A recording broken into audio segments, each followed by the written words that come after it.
di mana calon-calon itu 92% dibiayai oleh Cukong. Dalam kajian KPK sebelumnya, ada sekitar 82% pilkada itu, calon-calon kada itu, 82%-nya didanai oleh sponsor, tidak didanai oleh pribadinya. Mahfud MD ralat pernyataannya, bukan 92% kada dibiayai Cukong. Saya keliru.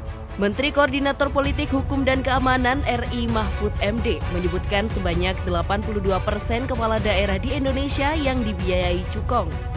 Jumlah itu sebagai koreksi dari 92% yang diberitakan media sebelumnya.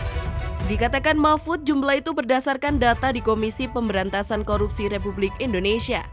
Informasi itu dikonfirmasi dari hasil peradilan pilkada ketika ia memimpin Ketua Mahkamah Konstitusi bahwa hampir semua yang terlibat pilkada berperkara dan yang diperkarakan selalu membahas Cukong.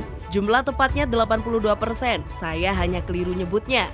Data 82% itu data dari KPK, sebut Mahfud di hadapan awak media ketika berkunjung ke Padang Kamis kemarin. Mantan Ketua MK itu menilai hal itu lebih berbahaya dari korupsi biasa dan lebih bahaya dari virus corona. Apalagi kepala daerah yang terpilih dengan Cukong itu ada di daerah. Bahkan yang paling banyak di daerah Kalimantan dan Papua. Akibatnya banyak kebijakan yang dibuat tidak sesuai dengan undang-undang. Mahfud mencontoh kebijakan yang tidak sesuai itu, seperti membuat izin pertambangan yang sudah diberikan, kemudian diberikan ke orang lain. Jadi, praktik seperti ini ialah korupsi kebijakan yang berbahaya dari korupsi biasa, sebab bisa berkelanjutan. Adapun bukti kepala daerah yang dibiayai Cukong, yakni pejabat yang masuk penjara. Seperti itu yang banyak, namanya korupsi kebijakan yang bisa berlanjut. Kalau korupsi biasa sekali, ini APBN sekian korupsi, sekian selesai dihukum. Kalau ini kebijakan, datang ke Lapas Sukamiskin Bandung kan banyak yang ditangkap. Di OTT oleh KPK dan yang lain, lihat daftar kasusnya apa, jelasnya.